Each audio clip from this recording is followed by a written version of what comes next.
Good afternoon, everybody. Welcome to the Nourish panel discussion, Richmond Food Stories, Community Building Through Food.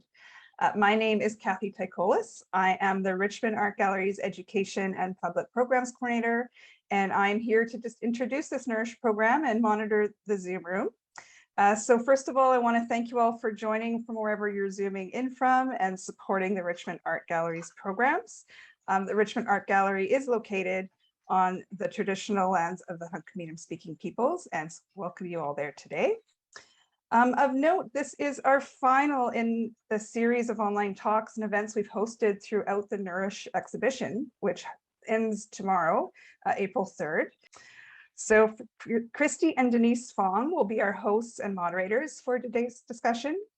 Christy and Denise have been exploring the use of digital media since 2015 as an approach to community storytelling, and they were the recipients of the Richmond Has Heart grant previous to us in 2020-2021 for the Richmond Food Stories project, Eating in the Time of COVID-19. Christy Fong is an IT professional with an academic background in community histories and digital humanities.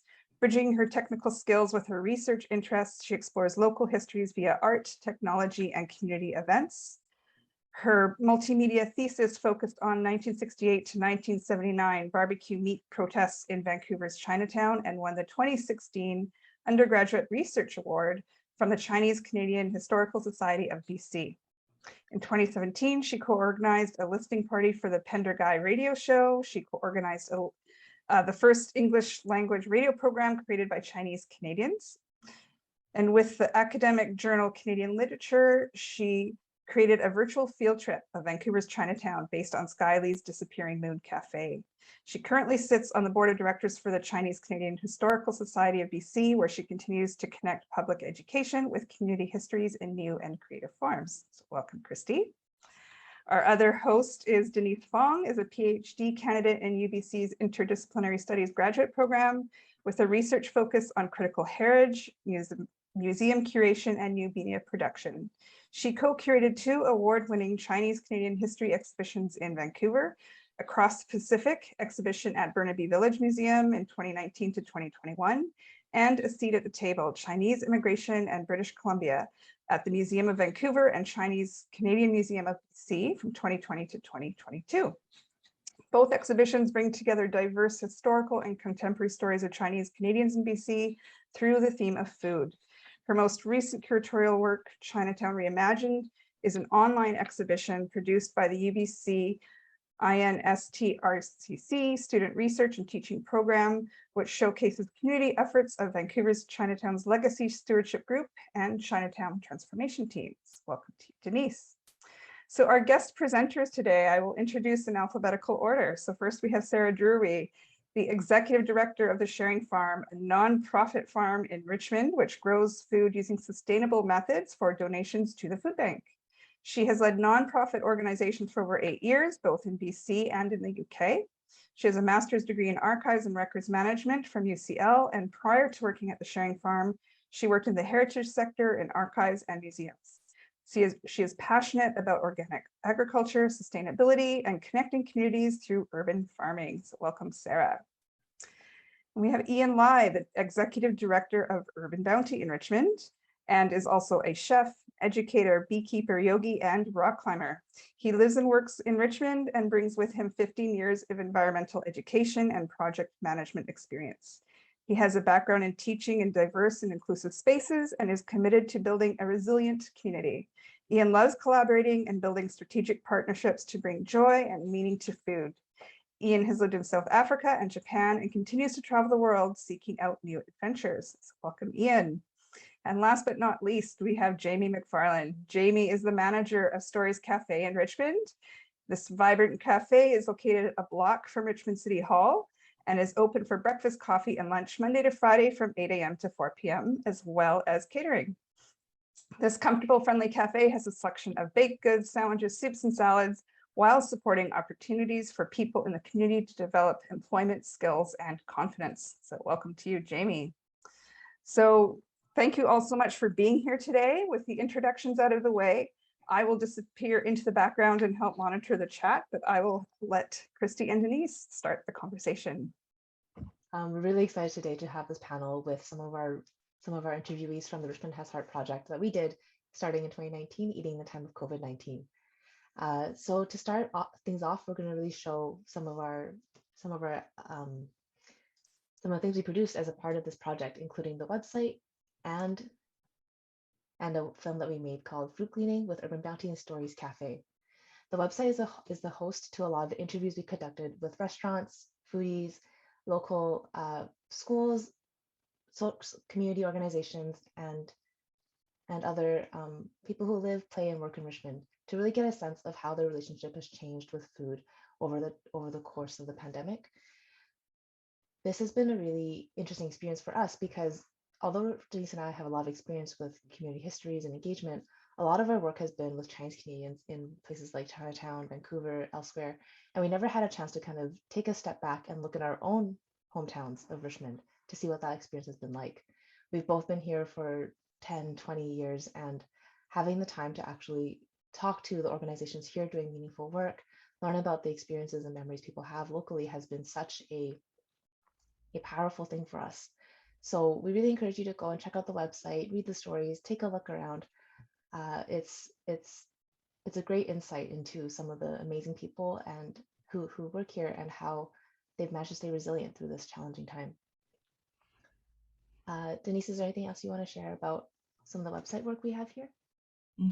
So both Christy and I grew up in Richmond. We've spent much of our lifetime navigating the space in the community, but we've realized through this project that we actually knew very little about what's happening in Richmond and all the wonderful organizations that are around in supporting food security, and also just being able to talk to folks during the pandemic was a big highlight for us because we had a reason to go reach out to folks and learn more about how they were going through the pandemic in different ways. So, as Christy had mentioned, we have a website with many stories. We got a chance to speak to many different individuals in the community, some that are from the more of the elderly age, and we were able to hear them share stories about how they were dealing with some of the restrictions that were in place during the pandemic, and also talking to as well some folks that run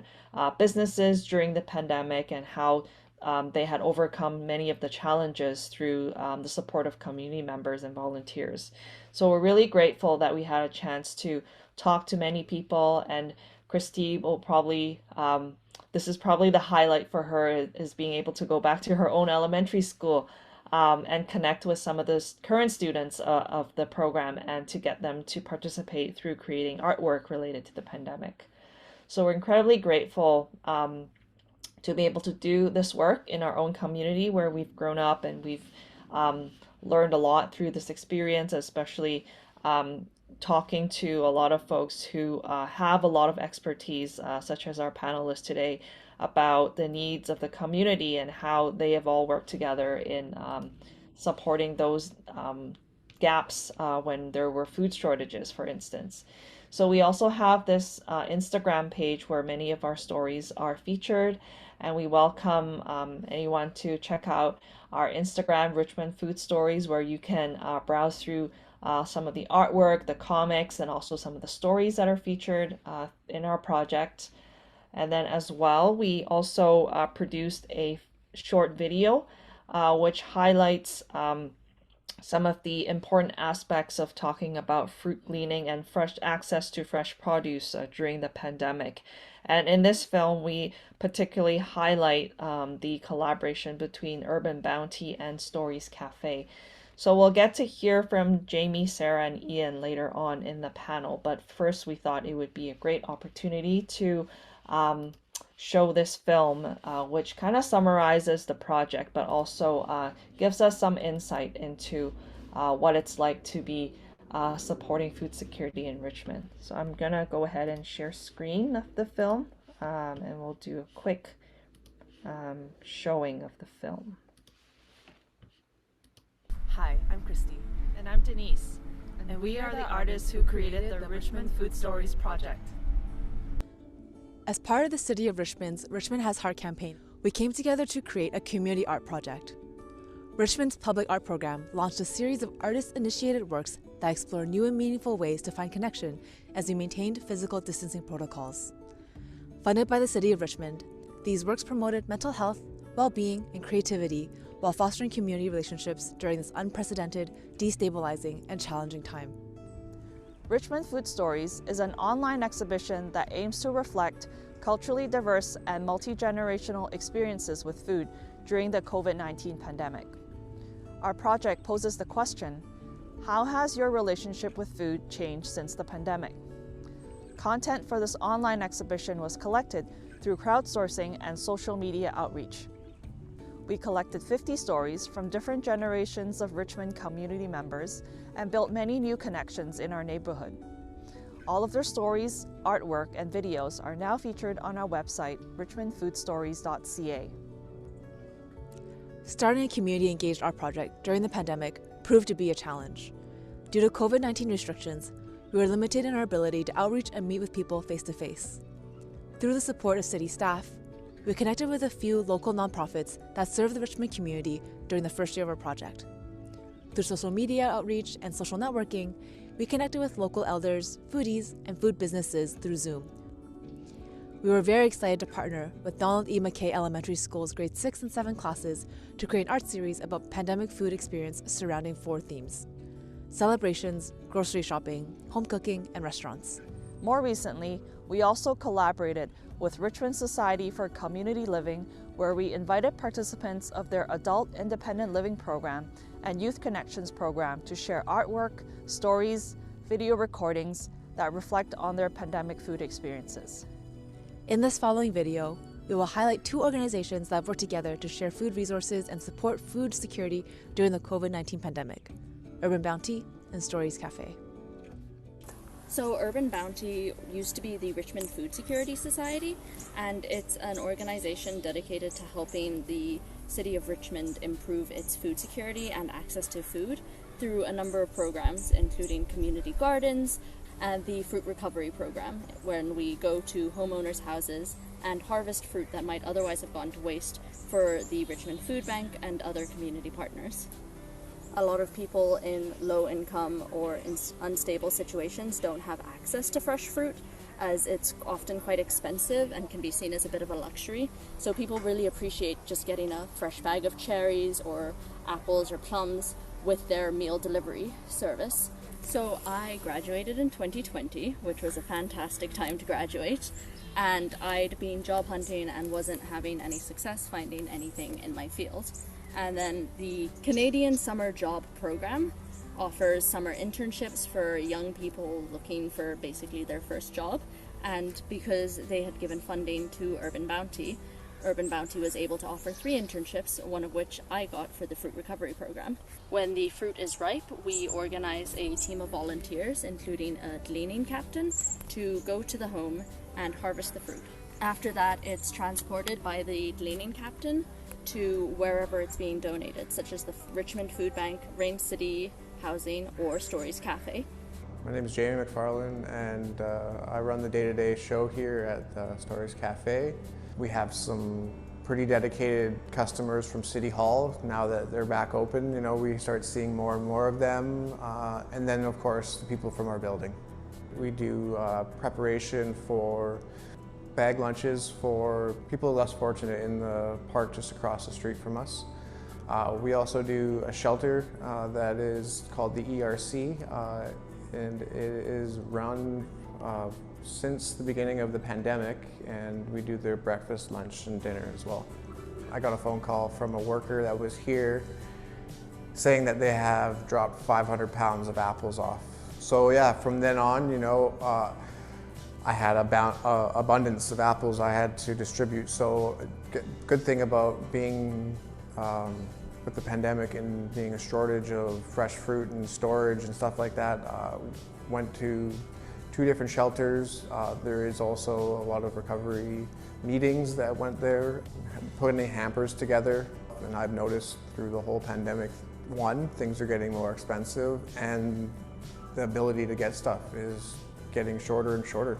So having the security of being able to have fresh fruit on supply is a must, right? You know, sure we can get packaged stuff all the time, but something that is fresh and local, that's great. Before the pandemic, I always thought about volunteering, but I never made the initiative to do anything. And so this year was kind of like when things started to open up, that's when I was like, you know, I'm just going to go ahead and do it. And I picked something that's, you know, we're outdoors with a limited amount of people helping out, and I kind of felt, you know, like that would be safe. And then so it's just kind of great to get some fresh air too, and to come out and meet new people, just to hear their stories. The other groups I've been into, they talk about their past, talk about their childhood, talk about the different fruits and vegetables that they grew up with as they were all picking, and their experience with gardening, because I'm an amateur gardener who just started, and so it was kind of nice to kind of pick their brains and just to talk, you know, have also people all different ages. I mean, these are people I would not have met in my regular circle of life, and also see a variety of produce or vegetables and fruits that are able to grow in Richmond, which is actually a wide variety that I didn't know of, so that's all been really great too.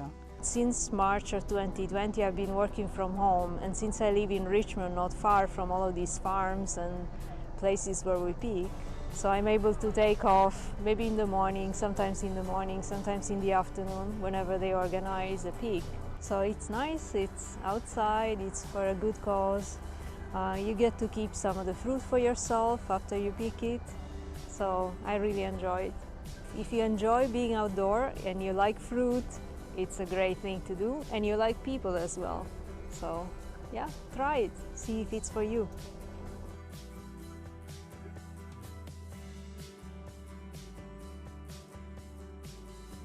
I like meeting the volunteers and I like eating the fruit.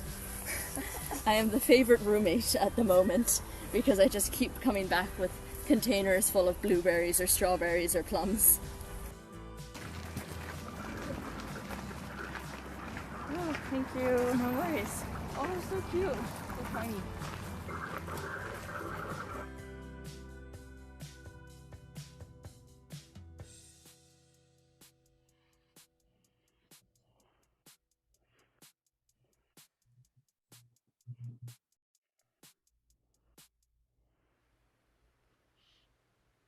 Thanks for sharing that, Denise. It was honestly such a fun project to be able to go out and see the fruit gleaning program in person, meet Jamie, meet all the volunteers, and get a sense of how the different organizations here in Richmond work together to really provide both or work together to improve the food security and access we have here for different communities, and how it has a lot of side benefits of building friendships and relationships across unexpected groups. So now we're going to dive into the discussion portion of today's panel. To start off, I'm just curious to hear from Ian, Sarah, and Jamie, what was it like working on this project with us? Ian, if you don't mind answering first. Yeah, thanks to both of you for a great project. I think working with you has given us a fresh perspective in how we can share successes. I feel that Urban Bounty was very fortunate to be selected to be on this documentary or these vignettes.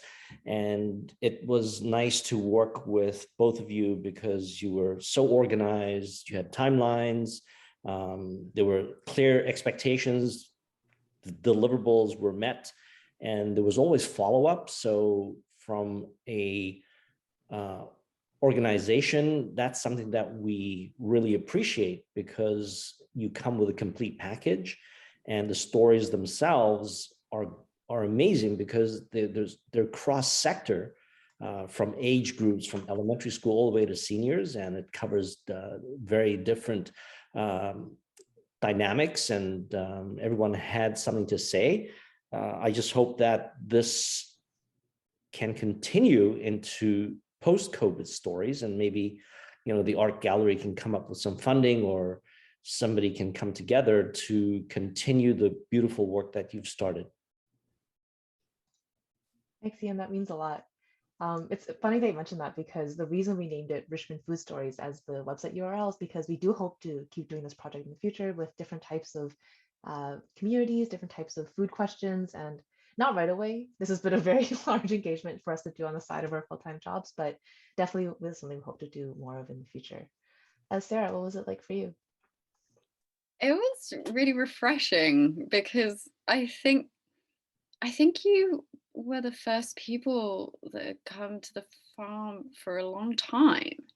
Because I feel like the time of year that you like at the point in the pandemic, you know, normally in the farm we're having tours all the time, we're having classes, we're having workshops, you know, I'm constantly showing people around, but I think you were the first guy since the pandemic hit, so it was just really nice to see other humans out on the farm. Um, and I also found it really good to take a minute to reflect on what had been happening because there was so much uncertainty in those early days and there was so much action like, oh, you know, we're going to change the way we're doing things, we're going to, you know, change from this way of doing things to that way of doing things, and it was just like go go go, like trying to work out what we were doing and how we're going to manage. And so it was sort of nice to kind of think about like what had happened and what had changed, and you know, and can reflect on it a little bit more rather than just rushing around. So yeah, that was really fun. Totally. It's so funny you say that. For you, when we came to the farm, it was a nice change of pace. For us, it was a really nice change of pace being outside as well, because at that point we've been stuck inside our homes, like working from our bedrooms for the last year. And then going to the farm, I think, was the first time in months I'd been somewhere with grass and trees and dirt and soil, and it was just so nice to be out there again. So I think what's really meaningful about this project is that it's been a learning experience both ways for both the people we've interviewed and for us. So thanks so much for sharing that. Jamie, what about you? Working with you two was fantastic. Right from the beginning, it was very straightforward, you know, and we felt honored because the work that a lot of people do around in the community really gets unseen. And, you know, shedding some light onto that and being able to give a glimpse of our day-to-day and other people's day-to-day, I think it's, you know, it's remarkable because it definitely needs to be seen. And, you know, it was fun. Thank you. Oh, I'm so glad. Um, I think what's really interesting is being able to make a lot of those stories or bring those stories to light or give them a bit more visibility has been a way for us to also reflect on what our experience has been like in Richmond and our experiences with food, because seeing the wide breadth of experiences, but the commonalities really help increase that sense of connection and community, even though we're all kind of accessing food in different ways and in different sources at this time. One thing that I forgot to mention, Storeys Cafe is actually right across from the condo that I grew up in. So when I went there for the first time, it was so exciting because I was like, oh, I recognize this place. Like I used to see people going in and out of here. Like this is like right across from where I used to live. And Denise also mentioned that one of the places we interviewed was my elementary school. So working on this project has been such a meaningful way to reflect on our long time period here and how many things that we didn't see and notice about our own backyard. So we just really want to thank all of you for being so welcome when we cold called you for these interviews, for this engagement.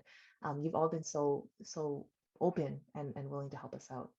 Denise, what has it been like for you working with me and us on this project? Well, I just want to echo what you mentioned about just getting to know Richmond. Like all of you have been doing so much for the community, and we as residents of Richmond benefit so much from it. And like there were I think moments where Christy and I would be so surprised when we found out about the sharing farm, and it's like, wow, we didn't know this was here. And then I would often walk my dog near some of the community gardens that are around in the neighborhood. And I didn't realize that, you know, they're managed by Urban Bounty. And then Storeys Cafe, like I've always noticed the building driving by and always curious, but never had the opportunity to find out and like step inside and see what's in there. So I think this opportunity was really great in that it really pushed us out of our comfort zone, and in a sense that we got to really connect with folks in the community and just yeah, just like, you know, Sarah mentioned, we um have been indoors for so long, so it's like it's really refreshing to see meet new people during the pandemic. So I really did feel like as much as we got to hear from many others, that it was also for us a great learning experience in terms of what we understand about Richmond as a community. Yeah, so really enjoyed that part. And of course, working with Christy as well. We've been working together for several years on this project, and yeah, just having a reason to meet every week on Zoom to do our project planning meetings and edit videos and write the stories. Like it's been a fantastic way of staying connected. Same for me. Okay, so we're gonna move on to the topic of food, and all of you have bring a lot of knowledge and experience in supporting food security needs in Richmond. So we just wanted to get all of you to share about why is it important to talk about food security during the pandemic and also specifically in Richmond. And we're gonna have Sarah start us off. Hi. I really felt like the pandemic really brought home the need for food security. Obviously, I work in the sharing farm. I already kind of believed in that, but the the combination of people losing their jobs and the demand in food bank going up, and that we were providing donated vegetables to the food bank. It just felt really important that we were doing that. And then just all the uncertainty about supply chains and whether there was going to be food available. Yeah, it really brought it home, and we saw a real increase in our customers. So we also, as well as growing food to donate to the food bank, we do sell produce as well to support the farm. And we sell harvest baskets, which are kind of weekly vegetable boxes. And in previous years, I was really having to sell hard to sell 60 boxes in a year. Like I was hustling and advertising everywhere. And I was still advertising in June. And during the pandemic, 100 boxes sold out by March. It was just like a huge turnaround. So I think everybody realized the importance of having local food, and yeah, that was really interesting. So yeah, it's important. We need it. Mhm. Yeah, definitely. I think that's been something we've maybe for a long time taken for granted until we realize that it's actually not that easy to find food that we need sometimes.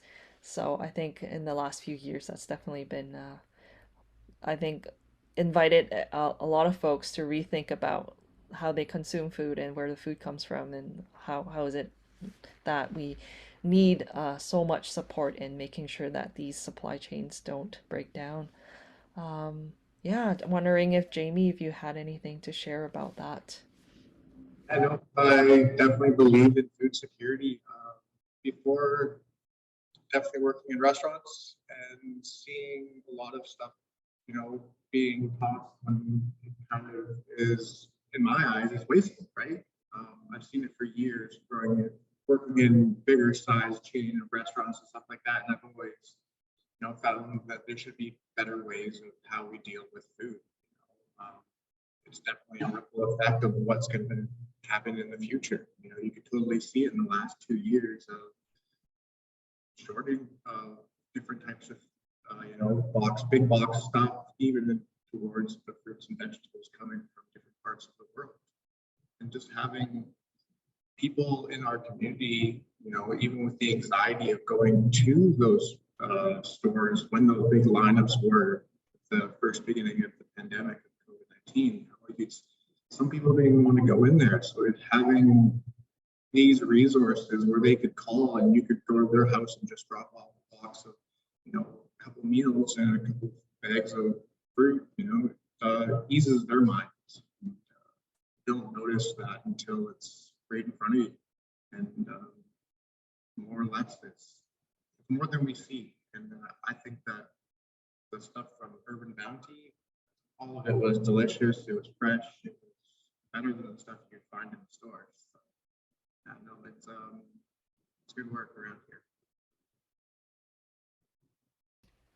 Yeah, thanks for sharing that. I think definitely the fact that we were able to supply locally grown food to folks is definitely a key highlight. And what was very special when we were making that film was being able to see those very direct connections in Richmond. Ian, what's your perspective on food security in Richmond? Yeah, I think when the pandemic hit, I remember I was cycling and I had called Sarah and I said, so what are you folks going to do with the pandemic here? And she said, well, I think I'm going to lay myself off. And then I thought, oh my gosh, people are getting laid off. And the whole idea of, having staff working less hours was really scary for us. And we decided as an organization to go, okay, this is the time where we step up and we try to lead the community in terms of access to food, access to information, and just being a conduit for people that are underserved. And a lot of people, realize that the cost of living in Vancouver is just skyrocketing. And there's such a disparity between the minimum wage and the living wage. A lot of people are working two jobs, and with the pandemic, people got laid off.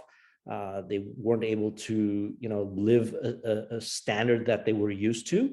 And most people are very humble, and I think that they don't self-identify. A lot of the folks that are in need live as our neighbors, and we don't even know who they are because they don't advertise it. It's not something that people are proud of.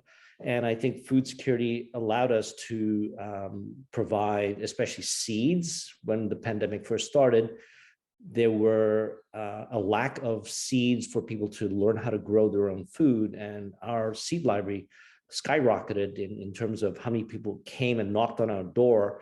And it's like, okay, well, we'll leave it outside. We don't want to be in person. And we had about 500 seed packages handed out to people to learn to grow their own food. So that was really important. And I think with the cost of vegetables going up, people realize that we need to empower ourselves to grow some of our own food. But then if you're a single parent and you're having to work, or you have lack of work, it's difficult to spend the time to grow your own food. So I know we had made lunch bags for the school district. We had produced about 600 meals a week that went to multiple organizations to support their members and their clients. And a lot of the vegetables that we received was through the sharing farm, and we used a lot of their excess produce, and we would produce that, and the fruits we would send to Storeys and other nonprofit organizations. So I think food security showed us that as a community, we can come together and share the ideas and share the bounty that we have. And instead of holding it close to our chest, we shared and we distributed amongst everybody who is in Richmond. So I think that's the shining part of the COVID, is that we were able to reach out and build new connections and strengthen previous relationships. Yes, I completely agree with you, Ian. I think, the three organizations that you're involved in demonstrate that importance of collaboration. And also just from folks that we've interviewed through the process, just thinking about the importance of sharing resources and being resourceful in making those connections was definitely a key part of supporting one another through the pandemic. I was wondering if, Christy, you had anything you wanted to share from your personal experiences or from your project observations about this. Yeah, I think what this project really surfaced for me is that food insecurity plays out in really different ways for different people. It's not something that is very visible from other communities, but also it's hard to recognize it in yourself. If you are experiencing it, sometimes it's not easy to say like, oh, actually, I'm having trouble getting the foods that I need to feed my family, to, get the nutritionally balanced ways that we like to eat. Like, it's very hard to have that realization. And in the interviews that we had with people, what it did for me was, instead of looking at food insecurity as a large kind of abstract topic, we got to really hear from folks food is a huge way that people define their sense of agency, like how they define themselves, how they access food, how they move in the world. Being able to go to a grocery store and pick and choose what you like to eat and prepare it yourself. In a lot of the interviews we did with Richmond Society for Community Living, which does a lot of programs to help adults and other folks in with learning disabilities be able to live independently and source their own food, having that disruption to those communal ways of eating and that easy access to the foods that we're used to consuming, just having that explained out as individual impacts really helped me understand like why it's so important that we have these kind of larger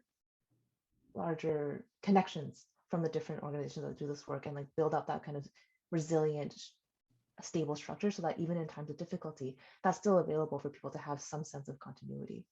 So I think doing this project helped me realize food security is not just something far away. It's not for people like out there, or it's not for, you know, other folks that I don't know. It's actually something that can be really pervasive and difficult to address, and doesn't just impact the things you're eating, but it can affect how you think of yourself and where you see your I don't know how to say it, but where you see your sense of control over your own life. I think that came up a lot. Mhm. Yeah, and I definitely recall from speaking to our panelists in our individual interviews just how much food brings community together. Like thinking back to a conversation with Sarah, for instance, when you used to have those outdoor picnics and pizza parties with all the volunteers, and how that was something that you really missed during the kind of social distancing period. And then also recalling from talking to Jamie about having those kind of get together events inside the cafe where people in the building can get to work with one another. Again, just seeing how food brings everyone together. And obviously with Urban Bounty, just having all those workshops and things that had to be moved online, but you may be able to deliver all these wonderful in-person workshops and have very I think interesting conversations with folks when they're like out there in community garden farming and like planting things together. And that's definitely been a huge change since then. But I think we're hopeful that right now, as things begin to go back to normal, that we can see a different summer, hopefully, this year. So I'll let Christy talk about our next question or topic. Yeah, definitely. Especially because we interviewed Jamie, Sarah, and Ian back in 2020, 2021, almost a year or 2 years ago now. And a lot of things have changed since then, not just in the way we've experienced the pandemic and the waves of outbreaks and things like that, but the supply chain strains that really started at the beginning of the pandemic are really being felt by everyone now. And we're kind of at the end of a lot of government support and a lot of changes around vaccinations and things like that. So I'm curious to hear, how have things really changed for you and your organizations since we last interviewed and spoke to you about a year ago? Jamie, would love to hear your insights first. Yeah, no, since we last spoken, we're fully back open to the public. Before we were just doing takeout and the catering. It's really great to see a lot more people coming in. I don't know, I found that people were cautious for sure at the beginning, and everyone has that respect, and you're allowed to. But it's seen day after day them more freely, people seeing people more comfortable coming in. Great to see people's smiles again. We are hosting workshops in here at night again, meetings. We're still doing over 1,200 meals a week to the community, and then the day-to-day walk-in traffic. Definitely with the sense of prices of inflation, you have to work around and be creative so you don't have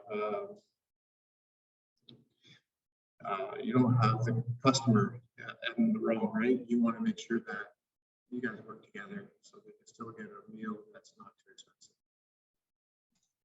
Yeah, for sure. I still remember when we came to visit you earlier this year, you were mentioning how things are starting to reopen and it's nice to see people in person, and having that first reaction to someone eating your food, that's something you don't get with the catering, like the takeout services, right? So as things reopen, you get that kind of feedback right away again. I think that's what makes being able to provide food for the community more meaningful and more interpersonal. So I'm really glad to hear that's happening at Storeys Cafe. Ian, how about you? How have things changed over at Urban Bounty since we last spoke? I think people are getting more comfortable having in-person meetings. For about 2 years, we were working remotely. We would only have one person in the office at a time. And now that there's less restrictions, we're back in the office. We still do 1 or 2 days working remotely because it just saves on gas, because the gas prices are just crazy right now. And when we have staff coming in from Surrey or Vancouver, it's like, okay, well, stay home. If you can do it from home and you're just as productive, you don't need to come in. So I think there's a personal choice around, when and how we engage with our community partners. We're back in schools, and it's great. I don't have to wear a mask. People can see me smile, and I can see people smile. But again, I think it's going to take a while for people to find their own comfort level. When I go into school, sometimes most of the children are still wearing masks, and some of the teachers go, well, I have a mask, but I choose not to wear a mask, but everyone else is wearing masks, so I'm having to put it back on. So that's been a bit of a change for us as well. And I think, since the pandemic, we're starting to have more workshops and planning the year out. And as we get into the next question, there's a whole series of things that people can participate on this year with us. And I'm just hoping that, we continue on this positive track. And the communication is key. I know we had to write a whole lot of COVID protocols.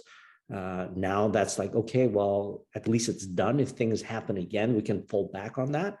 And everybody else is going, yeah, it's great to be together again. So very happy that things have changed for the better. But still slightly hesitant to see where the numbers go, whether they fall, whether they plateau or continue to go up. So always keeping track with what Bonnie's saying. Yeah, same here. I think this whole pandemic has been such an experience in flexibility. How do you plan for multiple scenarios and be able to pivot left and right? I'm really excited to hear about what some of the programming will be in our next question, because I've seen you cook in these Zoom meetings, and it's so hard to watch you do that and not smell it, not eat it, not be able to enjoy it in person. So I can't wait to hear more about that. Sarah, how have things changed for you since we last spoke? Yeah, I really hear Ian about the all the COVID protocol writing and rewriting. that was a lot. But yeah, at least we've got something now. Things are largely back to normal. The volunteering has really come back. I remember talking to you about how we didn't have volunteers for a while, and how there was just like a really small group of like long-term volunteers that came in by themselves and just started weeding the healing garden because we'd just let it go, and it was just like 6-foot weeds. And so like the healing garden is not our farm, it's where we have things like herbs and flowers, so we kind of deemed it not the priority for us. So and then the volunteers were like, no, you've got to deal with this, and they just came in and did it, which was really cool. But now like last year we had the same number of drop-in volunteers as we did in pre-COVID years, and the only thing that was lower last year was the group volunteering. So you can come with your company, and I totally get that. Like it's kind of one thing to come in as an individual, but to like organize something within your workplace to bring a huge group of people is much more scary. But so that really dropped off during COVID. But now the bookings seem to be on par to pre-pandemic levels. So yeah, I think everybody's kind of venturing back, and things are largely back to what they were, which is great. Oh, I'm so glad to hear. I'll have to make my way out there eventually and get myself to be a part of those pizza parties that you have for the volunteers. I really got to get in time, get there in time for that. Yeah, so I have to say it does really feel like things are reopening back to normal. It's so true that everyone's kind of measuring their own sense of safety and comfort still, even though it feels like things are okay. I think there's still a lot of caution, hesitation that is this really okay? Because no one wants to, fully reopen and then get their hopes dashed when things don't really, things have to be shut down so quickly. So I would say, again, definitely we've all had to be so flexible. For me and Denise, really, what's changed for us since we started on this project is we're more able to do that kind of outreach with people now compared to before. It was purely email, phones, Zoom meetings, and now we can actually go out and see people face to face. Today's meeting is still on Zoom, just to make it a little bit easier. Maybe the last Zoom thing we'll do as a part of this project. But I think we're also excited to go out there and do more engagement face to face and attend more events and not just have to hear about it after the fact from the folks that are there. Denise, what about you? Do you have anything else that you wanna share about the changes? Well, when we had proposed to do this project initially, we thought we would be able to do it in 6 months and do everything remotely. And we would get people because people were staying at home, guessing that they probably didn't have too much to do. So we thought, oh, it should be manageable, like if we did some outreach remotely, but it didn't work out that way at all.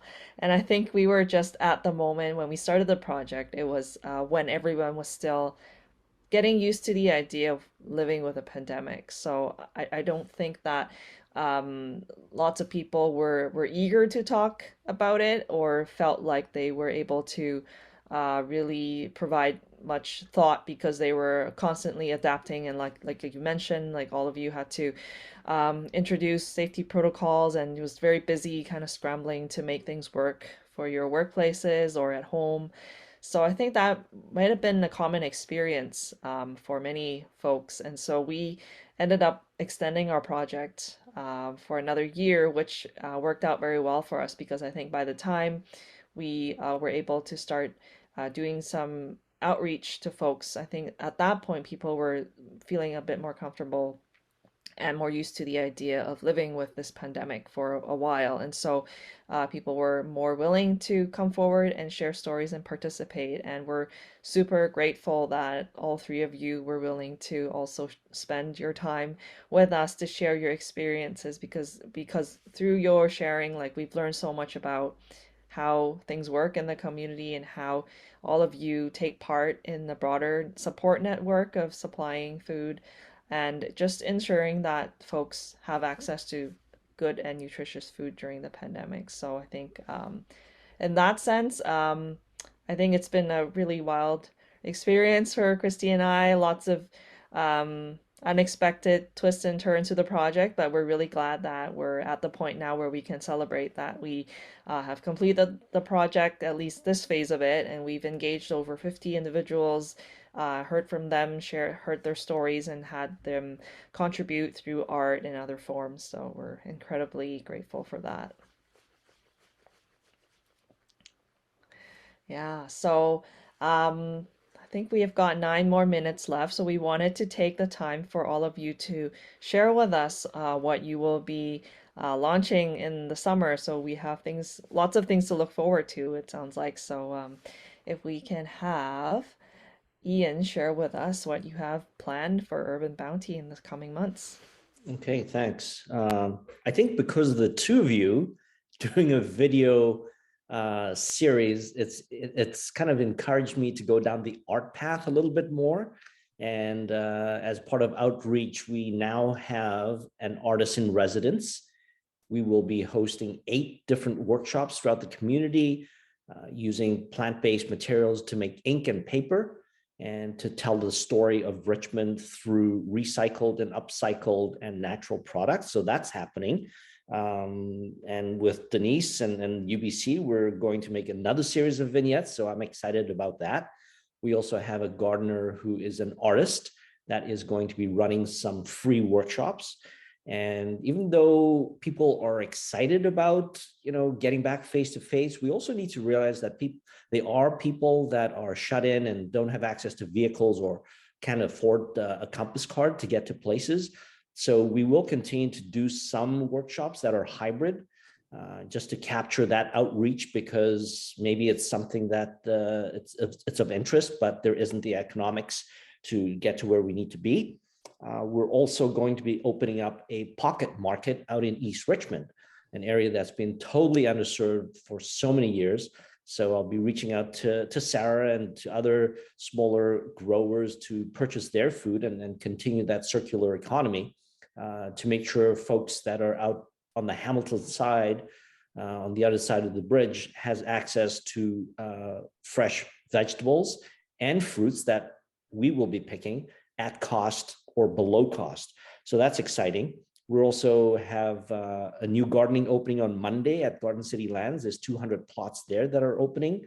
We're expanding at Railway. A new garden is being built, and we're expanding at Cook Community Garden as well. So for Urban Bounty, we're growing quite a lot, and you'll be seeing us around. And if you are interested in fruit gleaning, well, the season's coming up, and you just need to contact us.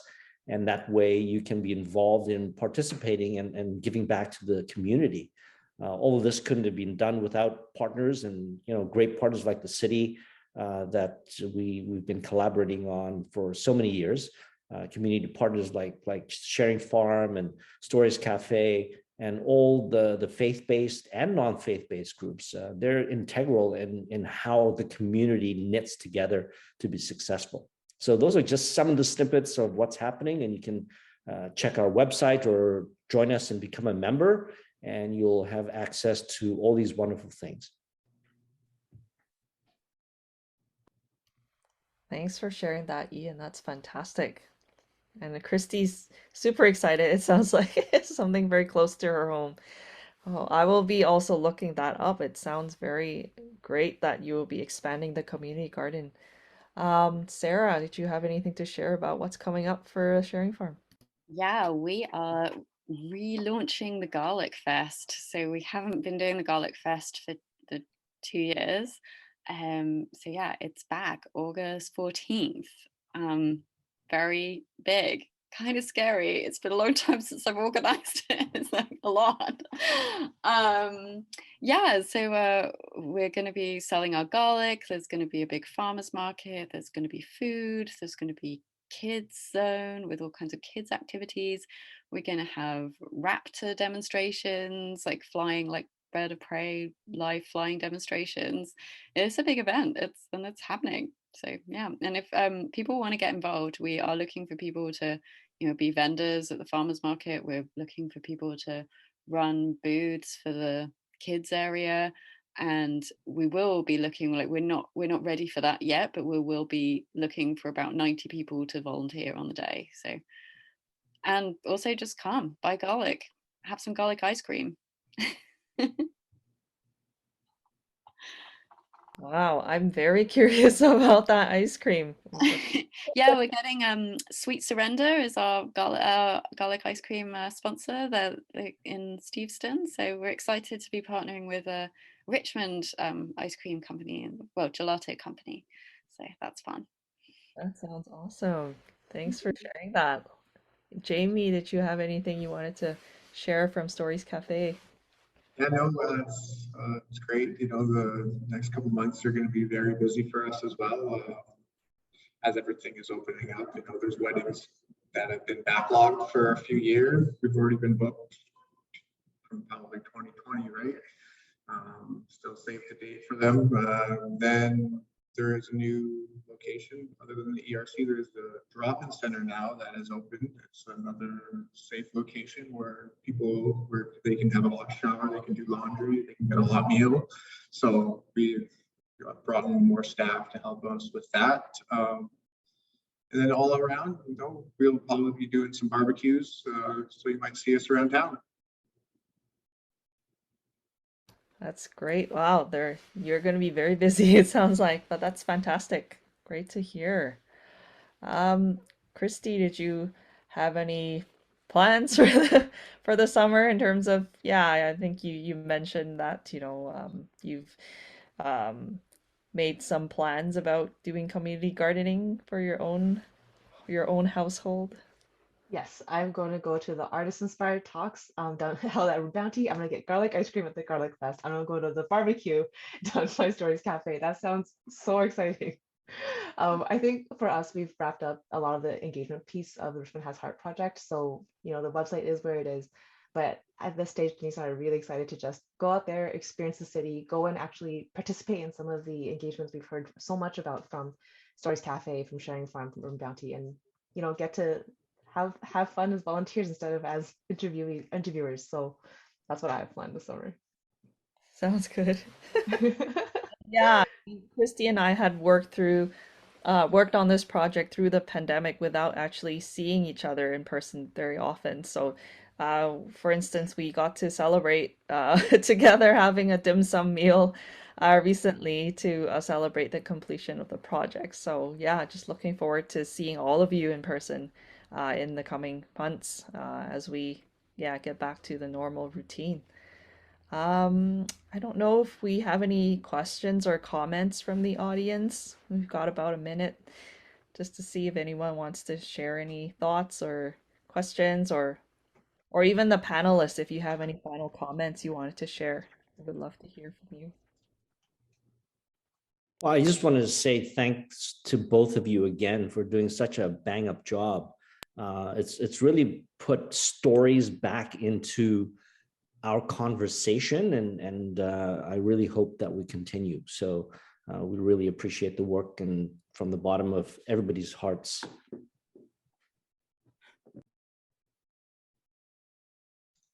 Thanks, Ian. That means a lot. Thank you so much.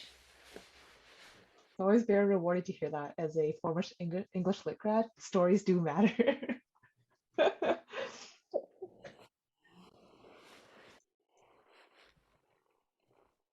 All right, if there are no other questions, we are at time, so maybe we'll pass it back to Kathy to wrap up the conversation. Thanks so much to everyone for coming today. Thank you so much to our panelists for making time on this beautiful sunny day to sit in front of a computer and do a Zoom panel with us. We promise the next time we see each other, it'll definitely be in person and outdoors, hopefully. Thank you. Yes, well, thank you, everyone. That was a great talk, great overview of a really amazing project. So thank you all for participating today. Thank you for all the audience. We have many events to look forward to coming up with all of your different organizations. That's so great. So thanks for sharing. And I guess we'll just say goodbye to everybody. Thank you. Thanks, everyone. Thank you.